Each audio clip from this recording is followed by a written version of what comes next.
Hello दोस्तों, मैं दिनेश चौधरी आप सभी का स्वागत करता हूं पीएससी बाय डीसी सर हमारे यूट्यूब चैनल पर। इस चैनल पर हम एमपीपीएससी परीक्षा के लिए निशुल्क तैयारी कर रहे हैं। एक क्रमबद्ध तरीके से तैयारी करना हमने इस प्लेटफॉर्म पर शुरू किया और पहले 10वीं यूनिट और फिर छठी यूनिट को समाप्त किया और लगभग अब पहली यूनिट हम पढ़ने वाले हैं, समाप्त करने वाले हैं। आज हम पुरुषार्थ नाम का टॉपिक पढ़ रहे हैं। बहुत ही महत्वपूर्ण टॉपिक है। इसको समझने के बाद शायद आपकी जो समझ है उसका भी विकास थोड़ा सा होगा, मैं ऐसा प्रयास करूंगा। चलिए शुरू करते हैं।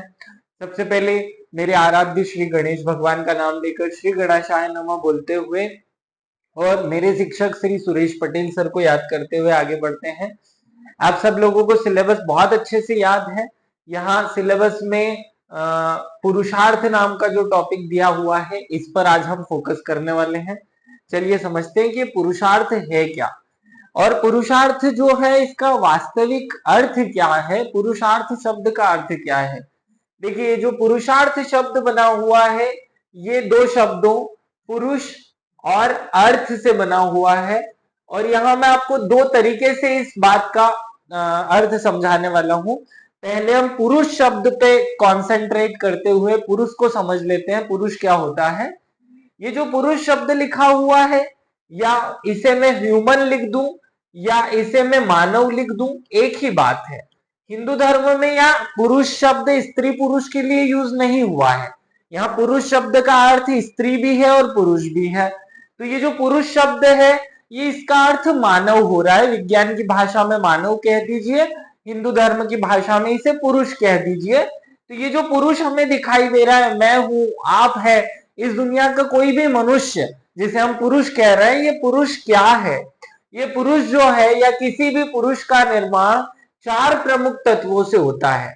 उसमें पहला तत्व होता है शरीर, जो आपको मेरे शरीर में दिखाई दे रहा है। मन, बुद्धि और आत्मा। साइंस कहता है कि तीन ही चीजें हैं भैया, शरीर है, बुद्धि है और आत्मा। ये तीन ही चीजें, वो मन को नहीं मानता है, लेकिन हिंदू धर्म की विचारधारा मन को मानती है।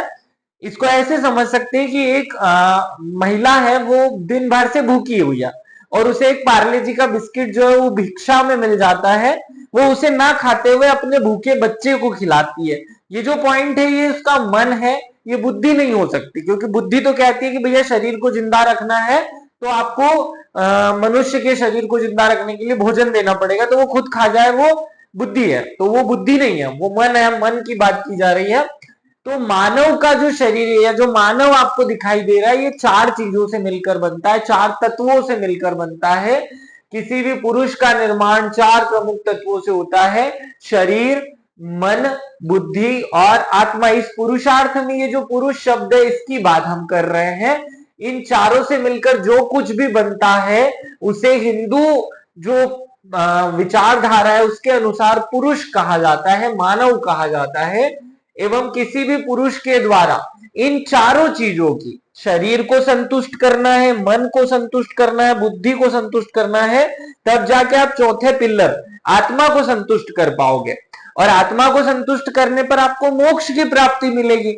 देखो, मनुष्य के जीवन का उद्देश्य क्या है। मनुष्य के जीवन का उद्देश्य हमने पिछले वाले लेक्चर में भी समझा था कि भले हिंदू धर्म हो, जैन धर्म हो, बौद्ध धर्म हो या इस्लाम धर्म हो, सबकी जो मूल भावना है वो ये है कि हमें जीवन का उद्देश्य, लक्ष्य है मोक्ष की प्राप्ति करना। अब हिंदू है तो वो मोक्ष कह देगा, जैन है तो वो केवल्य कह देगा, बौद्ध है तो निर्माण कह देगा और मुस्लिम है तो वो इसे जन्नत कह देगा। है कुल मिला के सब कुछ एक ही कि हमें मोक्ष प्राप्त करना है।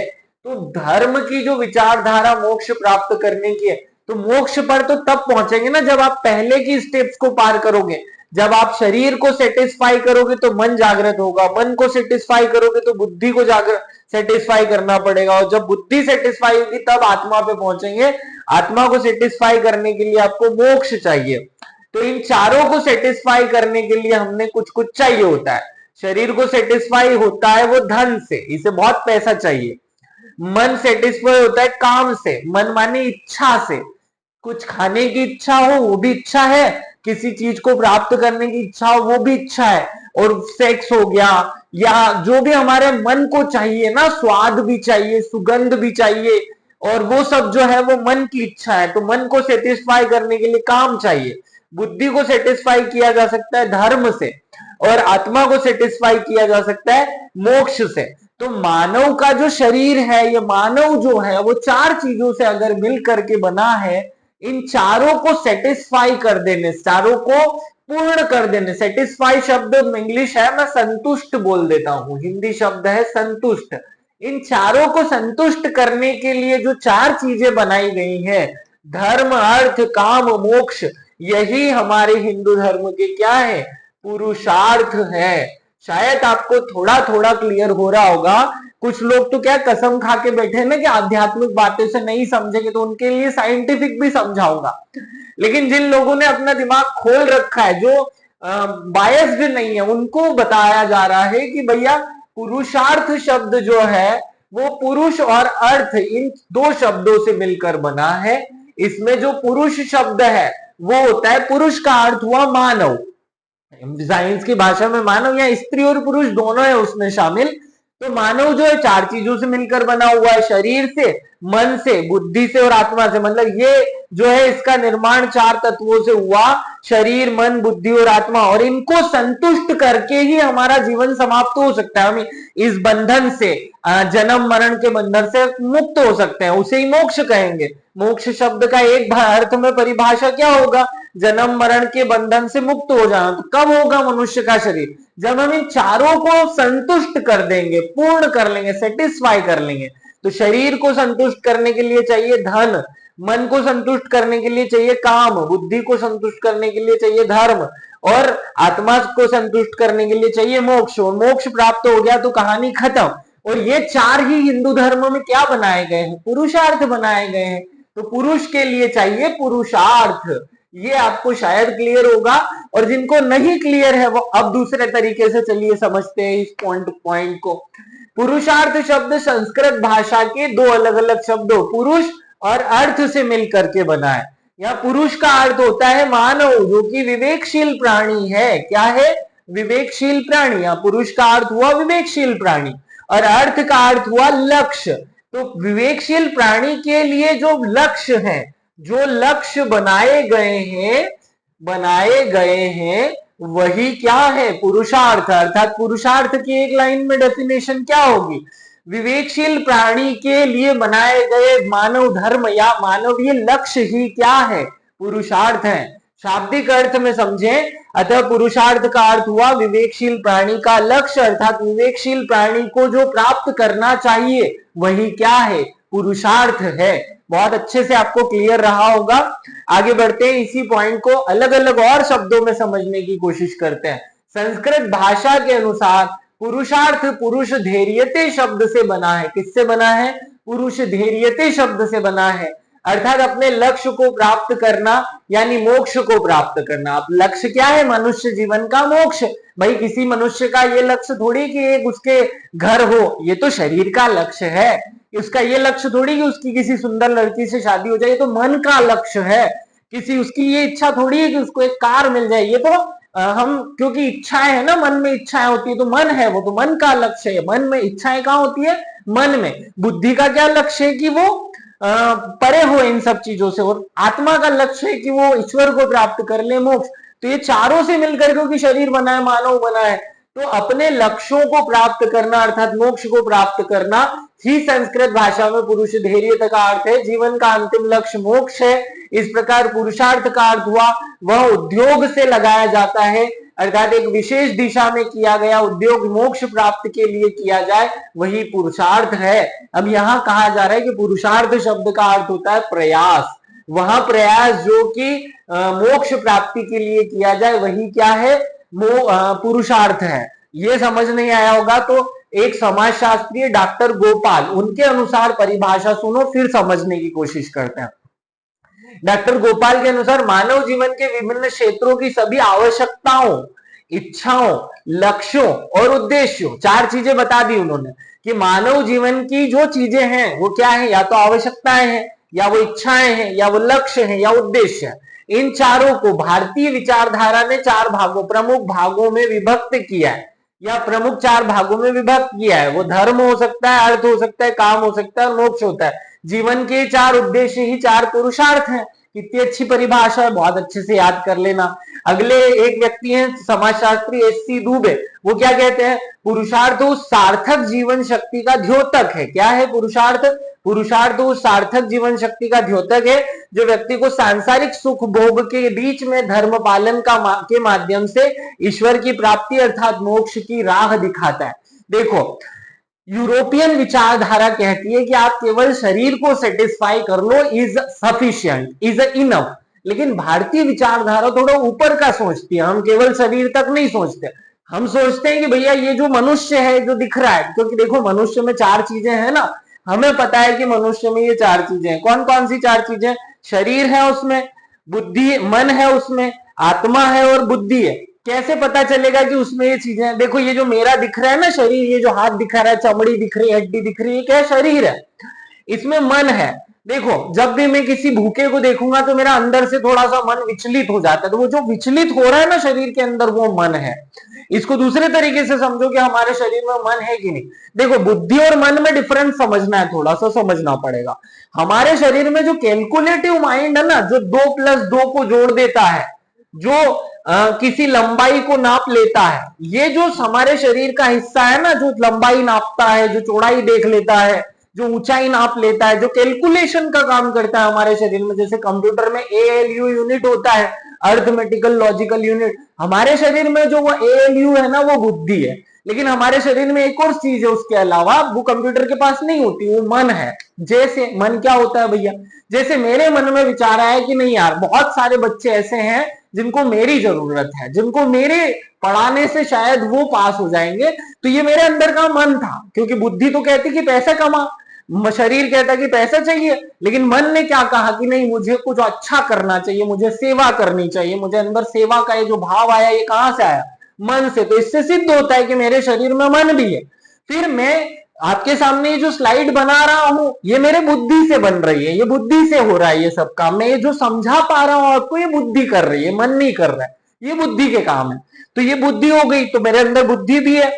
अब आत्मा तो है नहीं, तो आत्मा नहीं होती तो पड़ के गिर जाता मैं तो धड़ाम से फर्श पे। मतलब मेरे शरीर में आत्मा है जिससे मैं चेतन अवस्था में हूं। तो इसका मतलब ये है कि मेरे शरीर में ये 4 चीजें हैं। अब मुझे इन चारों को सेटिस्फाई, संतुष्ट करना है, उसके लिए मुझे 4 चीजें चाहिए, और वो 4 चीजें धर्म अर्थ काम मोक्ष। और ये धर्म अर्थ काम मोक्ष ही 4 पुरुषार्थ है। बहुत अच्छे से क्लियर हो जाए ये सब बातें आपको। तो भैया एस.सी. दुबे ने कहा कि भारतीय विचारधारा जो है यूरोपियन विचारधारा से अलग, मनुष्य के चारों चीजों, यूरोपियन विचारधारा कहती है केवल शरीर को सेटिस्फाई करना है, और भारतीय विचारधारा कहती है कि नहीं, मनुष्य का ये जो शरीर है तो 4 चीजों से मिलकर बना, इन चारों को सेटिस्फाई करो, यही पुरुषार्थ है। बस यही हमारे पुरुषार्थ का मूल भाव है। अब आ जाते हैं, मनुष्य के लिए वेदों में 4 पुरुषार्थों का नाम लिया गया है, धर्म अर्थ काम और मोक्ष। ये चारों याद रख लेना, क्योंकि ये 4 हैं इसलिए इसे चातुष्ट भी कहा जाता है। क्या कहा जाता है? पुरुषार्थ चातुष्ट भी कहा जाता है। तो अगर पुरुषार्थ चातुष्ट कहीं लिखा हुआ हो तो कंफ्यूज नहीं होना, पुरुषार्थ को ही पुरुषार्थ चातुष्ट कहते हैं। महर्षि मनु ने पुरुषार्थ चातुष्ट के प्रतिपादक कहे जाते हैं। ये क्वेश्चन इंपॉर्टेंट है, पूछा जाता है, कौन है पुरुषार्थ चातुष्ट के प्रतिपादक? तो जो महर्षि मनु है, मनु को ही हम क्या कहते हैं? पुरुषार्थ चातुष्ट के प्रतिपादक कहते हैं। अगली लाइन पे आओ, ये भी इंपॉर्टेंट है। चार्वाक दर्शन जो है ना, यावम जीवेत सुखम जीवेत ऋणम कृत्वा घृणम पिबेत, जब तक जियो सुख से जियो, उधार लो पर घी पियो, ये जो विचारधारा है ना, ये केवल 2 पुरुषार्थों को ही मानती है। याद रखना, चार्वाक विचारधारा 2 पुरुषार्थों को मानती है, या तो वो अर्थ को मानती है या वो काम को मानती है। अर्थ माने पैसा, काम माने इच्छा, तो ये केवल 2 को मानती है। वो धर्म और मोक्ष को मानते ही नहीं कि ये 2 कोई पुरुषार्थ पुरुषार्थ नहीं है।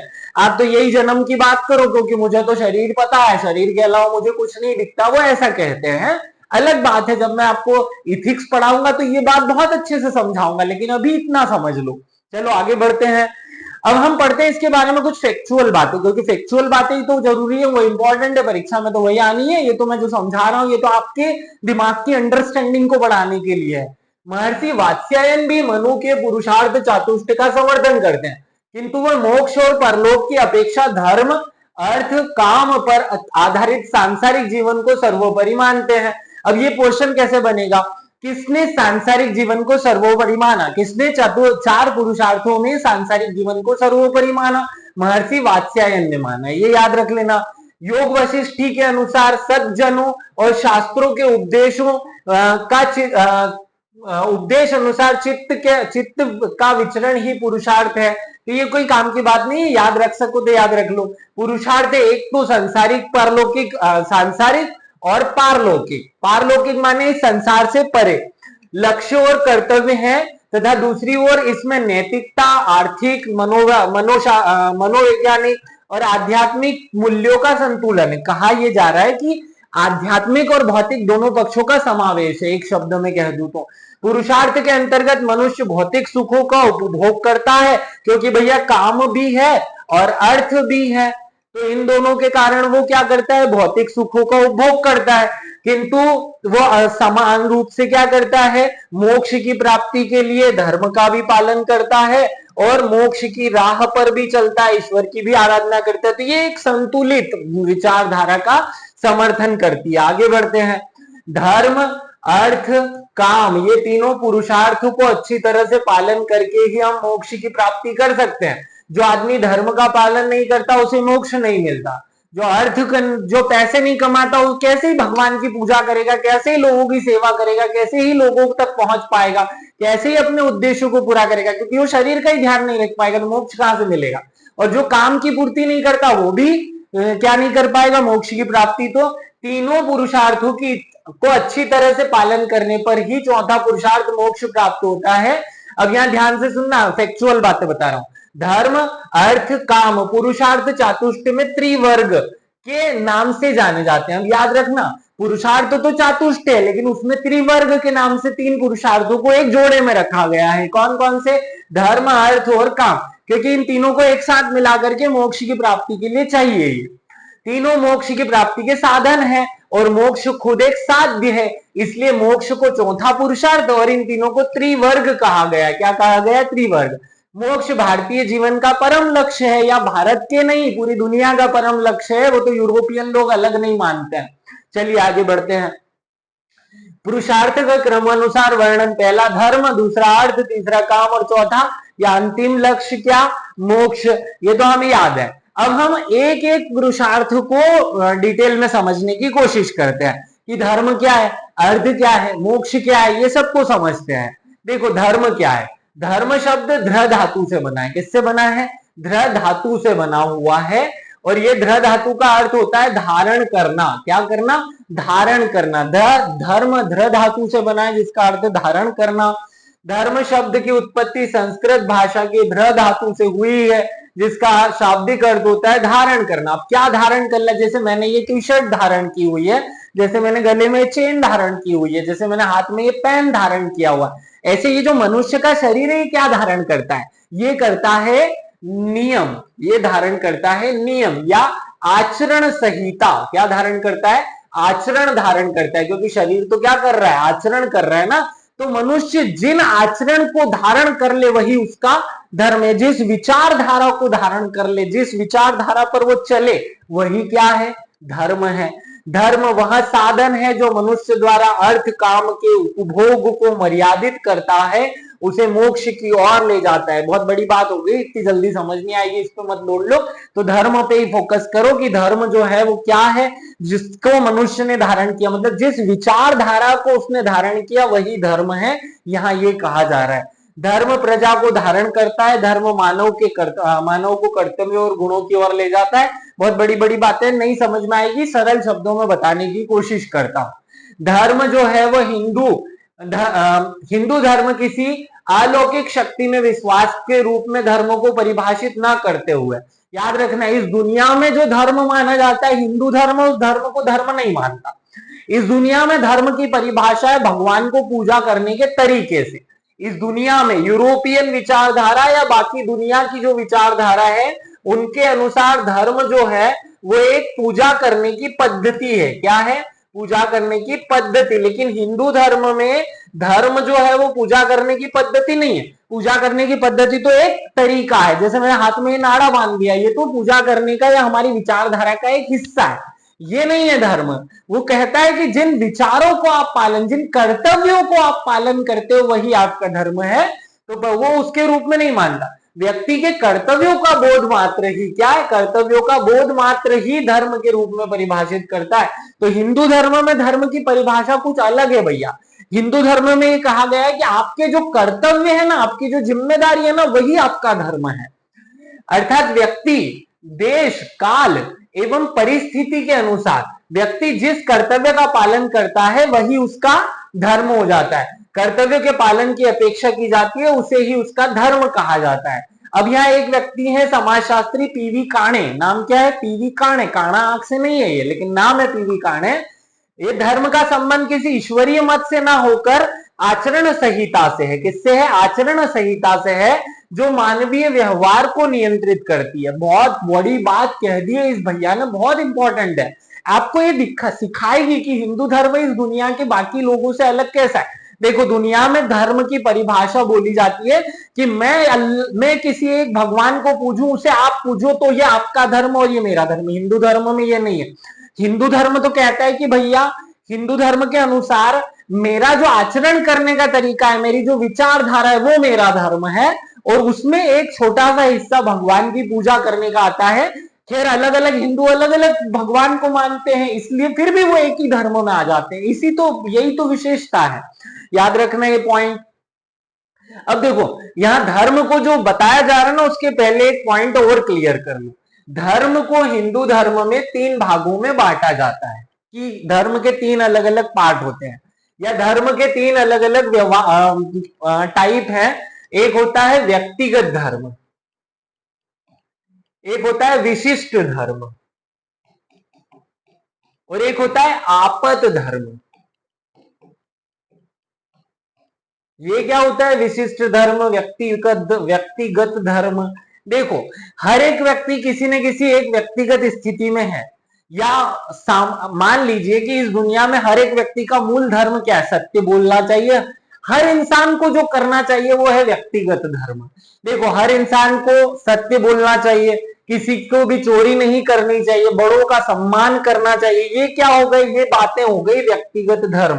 तो ये आती है व्यक्तिगत धर्म में।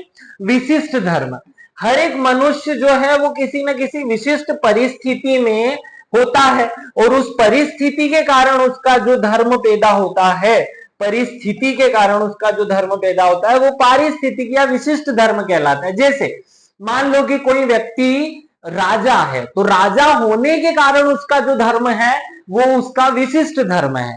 समझ गए, एक होता है सामान्य धर्म, एक होता है विशिष्ट धर्म, और एक होता है आपत धर्म। तो पहले सामान्य समझ लो, सामान्य सबका होता है, सबको एक जैसा पालन करना है, कि हर आदमी को सत्य बोलना चाहिए, किसी को झूठ नहीं बोलना चाहिए, किसी को चोरी नहीं करनी चाहिए, किसी को हिंसा नहीं करनी चाहिए। ये हो गया क्या, सामान्य धर्म।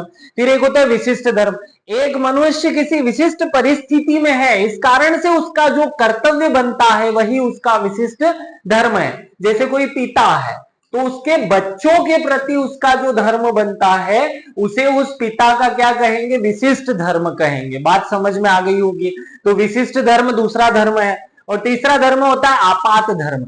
आपात धर्म क्या होता है भैया, आपात धर्म का आपातकालीन स्थितियों में उसे जो धर्म पालन करना पड़े वो होता है आपात धर्म। तो हिंदू धर्म में ये धर्म को 3 भागों में बांटा जाता है, कि भैया सामान्य धर्म, विशिष्ट धर्म और आपद धर्म। अब देखो क्या होता है कि किसी भी व्यक्ति को चोरी करनी चाहिए कि नहीं, तो सामान्य धर्म कहेगा कि चोरी नहीं करनी चाहिए।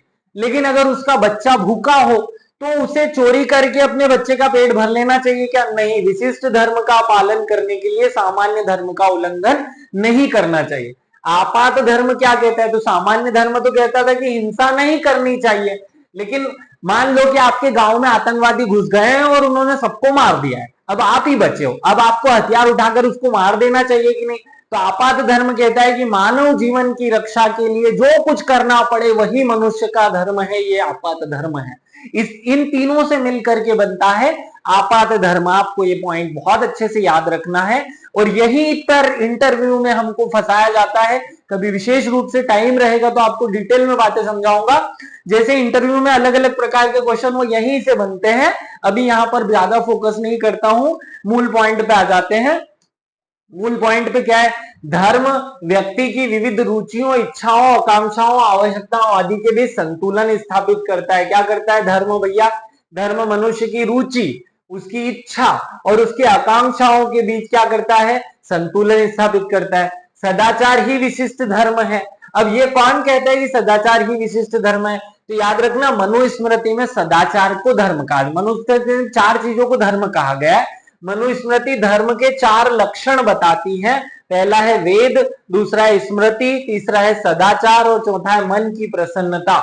ये मनुस्मृति अलग प्रकार की बात कह रही है, याद रख लो बस कि मनुस्मृति में 4 लक्षण बताए गए धर्म के, वेद को, स्मृति को, सदाचार को और मन की प्रसन्नता को। इसको बहुत डीप में जाके समझना पड़ेगा, काम का इतना है नहीं, केवल फैक्ट या काम का है, इसलिए फैक्ट याद रख लो। विशिष्ट वेद और स्मृति, वशिष्ठ जो है, वशिष्ठ नाम के मुनि है, वो वेद और स्मृति को सदाचार से भी अधिक महत्वपूर्ण मानते हैं। बस इतना ही याद रख लो यहां से। अब हम धर्म को समझ लिए हैं, अब हम अर्थ पर चलते हैं। अर्थ क्या होता है भैया? अर्थ शब्द का अर्थ, अर्थशास्त्र जो कौटिल्य ने लिखा है उसके अनुसार तो होता है भूमि। क्या होता है? भूमि। लेकिन यहाँ अर्थ का अर्थ होता है उस सभी पैसे से, पैसे, भूमि, जो भी पैसे के रूप में हो सकती है, संपत्ति के रूप में हो सकती है, वो सब अर्थ है। क्या आपको बात समझ में आ रही होगी? कौटिल्य ने अर्थशास्त्र में अर्थ को कहा है भूमि, लेकिन यहाँ अर्थ जो पुरुषार्थ वाला अर्थ है, इसमें वे सभी संपत्तियां जो कि संपत्ति के रूप में हो सकती है, वे सब अर्थ होती है।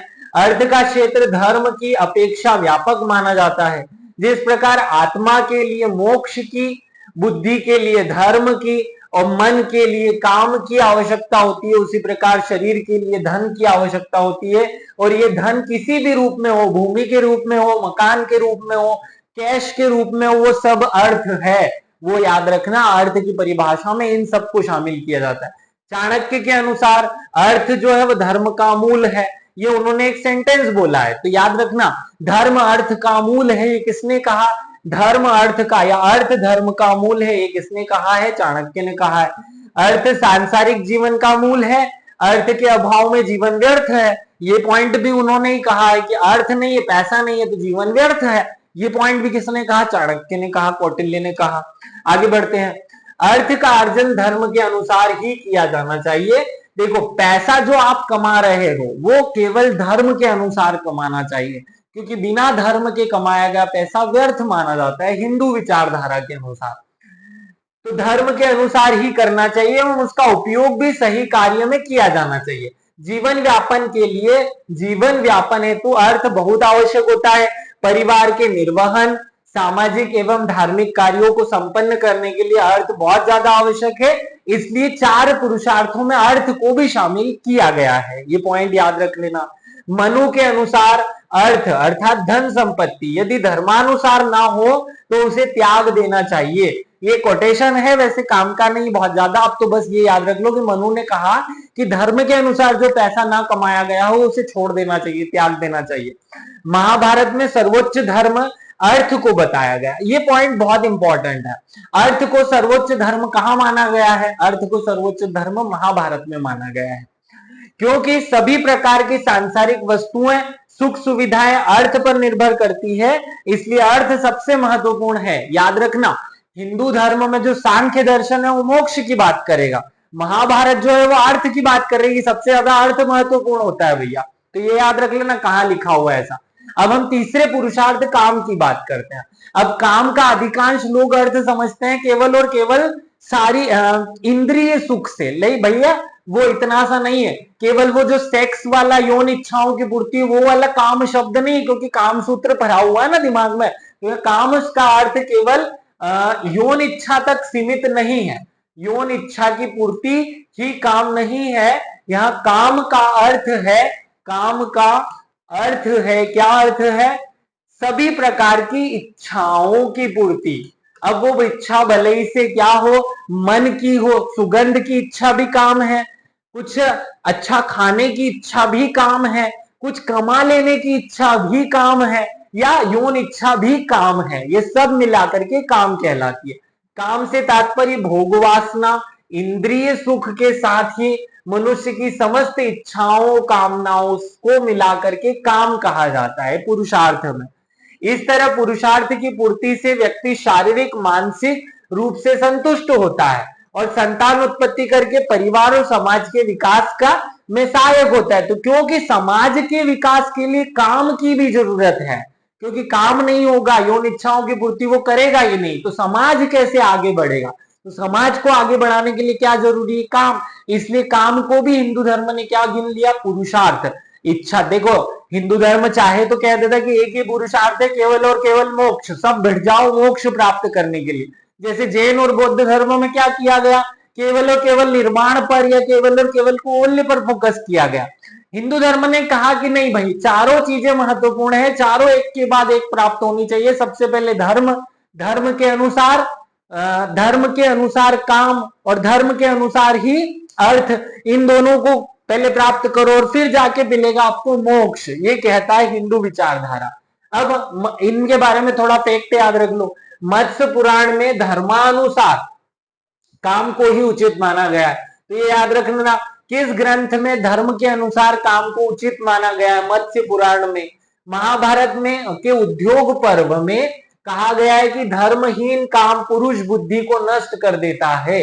धर्महीन काम जो है वो पुरुष की बुद्धि को नष्ट कर देता है। ये कहाँ लिखा हुआ है, ये महाभारत के उद्योग पर्व में लिखा हुआ है। अतः काम इच्छाओं की पूर्ति, मानसिक संतुष्टि प्रदान करके मनुष्य को पूर्णानंद प्रदान करती है। तभी तो वात्स्यायन ने काम को परम आनंद की पदवी प्रदान की है। याद रख लेना, काम को परम आनंद किसने कहा है, वात्स्यायन ने कहा है। किसने कहा है, वात्स्यायन ने कहा है। इस प्रकार मोक्ष प्राप्ति के लिए काम पुरुषार्थ की पूर्ति धर्म के अनुसार ही करनी चाहिए। ये हमें महत्वपूर्ण पॉइंट है, याद रखना। कोई ऐसे ज्यादा फैक्ट इसमें है नहीं। तो मोक्ष पर आ जाओ। चौथा पुरुषार्थ जो है वो मोक्ष है। मोक्ष क्या होता है भैया, देखो मोक्ष शब्द का एक लाइन में अर्थ बताऊं तो जन्म मरण के बंधन से मुक्त हो जाना ही मोक्ष है। लेकिन अब किसने देखा कि आदमी जो मर गया ये अगली बार जन्म नहीं लेगा। तो हम लोग क्योंकि यहीं तक सीमित है, इसलिए वो कह देते हैं कि शरीर से मुक्त हो जाना ही मोक्ष है, ऐसा भी माना जाता है। मनुष्य के जीवन का अंतिम परम लक्ष्य मोक्ष है। मोक्ष शब्द की उत्पत्ति संस्कृत भाषा के मुक्त से हुई धातु से हुई है, जिसका अर्थ हो जाता है मुक्त करना या स्वतंत्र करना। किससे, जन्म मरण के बंधन से मुक्त हो जाना ही मोक्ष है। ये वास्तविक विचारधारा है। अर्थात सांसारिक बंधनों एवं जन्म मरण के चक्र से मुक्त ही होना ही मोक्ष है। इस प्रकार मोक्ष का अर्थ आत्मा की मुक्ति से लिया जाता है, ना कि शरीर की मुक्ति से। ये पॉइंट याद रखना, यहां से फैक्ट बन सकता है। मनु के अनुसार 3 ऋणों, देव ऋण, ऋषि ऋण और पितृ ऋण को पूरा करके ही मन को मोक्ष मिलता है या मनुष्य को मोक्ष मिलता है। इन ऋणों का शोधन मोक्ष के बिना, मतलब मोक्ष, अगर इन 3 ऋणों को पूरा नहीं किया तो मोक्ष नहीं मिलेगा। अगर इन तीनों को पूरा किए बिना मर गए तो नरकगामी हो जाओगे, आपको स्वर्ग नहीं मिलेगा, आपको मोक्ष नहीं मिलने वाला है। गीता में कहा गया है कि मोक्ष व्यक्ति की आत्मा का परम ब्रह्म से साक्षात्कार करना या परम ब्रह्म में विलीन हो जाना ही है। तो गीता की विचारधारा कहती है कि मनुष्य के शरीर में जो आत्मा है उसका परमात्मा में विलीन हो जाना ही मोक्ष है। तो अलग अलग विचारधाराएं हो सकती है, मूल अर्थ सबका एक है कि जन्म मरण के बंधन से मुक्त हो जाना ही मोक्ष है। तो मोक्ष क्या है ये याद रख लेना आप। अब इसके बारे में 2-3 फैक्ट याद रख लो। वायु पुराण के अनुसार अंतिम आश्रम का अनुगामी व्यक्ति शुभ और अशुभ कर्मों का त्याग करके जब अपने स्थूल शरीर को छोड़ता है तब वह जन्म और मृत्यु तथा पुनर्जन्म से मुक्त हो जाता है। आपने 4 आश्रम पढ़े हैं, उसमें चौथा आश्रम है संन्यास। तो यह उसी की बात की जा रही। अंतिम आश्रम क्या है, संन्यास। तो संन्यास का अनुगामी व्यक्ति या संन्यास का पालन करने वाला व्यक्ति जब शुभ और अशुभ कर्मों का त्याग करके जब अपने स्थूल शरीर, इस शरीर को छोड़ देता है तो जन्म मरण के बंधन से मुक्त हो जाता है, यही मोक्ष है। मोक्ष प्राप्ति के हिंदू धर्म में 3 मार्ग बताए गए। ये फैक्ट पूछा जा चुका है कि हिंदू धर्म में मोक्ष प्राप्ति के कितने मार्ग हैं, 3 मार्ग हैं। कर्म मार्ग, ज्ञान मार्ग और भक्ति मार्ग। कर्म मार्ग क्या है? जो मैं कर रहा हूं, निःशुल्क रूप से सबको सब बांट दो, भोजन करवाओ, भूखे को भोजन करा दो, जिसको शारीरिक जरूरत है उसके सबकी जरूरतें पूरी करने की कोशिश करो, वह कर्म मार्ग है। ज्ञान मार्ग क्या है? किताबों में निहित भगवान या आत्मा परमात्मा के जो बारे में मूल ज्ञान है उसे प्राप्त कर लो, ये ज्ञान मार्ग है। और भक्ति मार्ग क्या है? ईश्वर की भक्ति करते रहो, ये भक्ति मार्ग है। तो बुद्ध को क्या मिला? ज्ञान मार्ग मिला। तो बुद्ध को ज्ञान मार्ग मिला, कर्म मार्ग कुछ लोगों को मिला और भक्ति मार्ग कुछ लोगों को। जैसे मीरा को क्या मिला? भक्ति मार्ग। तो अलग अलग लोगों ने अलग अलग मार्ग से चल करके मोक्ष को प्राप्त किया। ये हिंदू धर्म की खूबसूरती है कि हमारे पास 3 रास्ते हैं कि हम मोक्ष को प्राप्त कर सकते हैं। इस प्रकार पुरुषार्थ मनुष्य के जीवन की मूलभूत आवश्यकताओं से लेकर जीवन पर्यंत किए जाने वाले समस्त व्यापार या उद्योग का सार है, जिससे संसार का कोई भी व्यक्ति अछूता नहीं है। और इसी कारण जो हिंदू धर्म की विचारधारा है वो सबसे अच्छी मानी जाती है, उत्तम मानी जाती है। अब हमने जो पुरुषार्थ की मूल भावना है उसको पढ़ा, पुरुषार्थ में निहित जो भाव था उसे पढ़ा, पुरुषार्थ के बारे में जो फैक्ट पूछे जा सकते थे उनको पढ़ा। आप सबको विशेष रूप से धन्यवाद इस वीडियो को देखने के लिए। अगर वीडियो देखने के बाद आपको अच्छा लगता है, आपको लगता है कि आपका ये टॉपिक कंप्लीट हुआ, आपको समझ में आया, तो आप कमेंट करके बताना बिल्कुल नहीं भूलना। कमेंट हमारे लिए बूस्टर का काम करते हैं। सब लोगों को विशेष धन्यवाद। Thank you.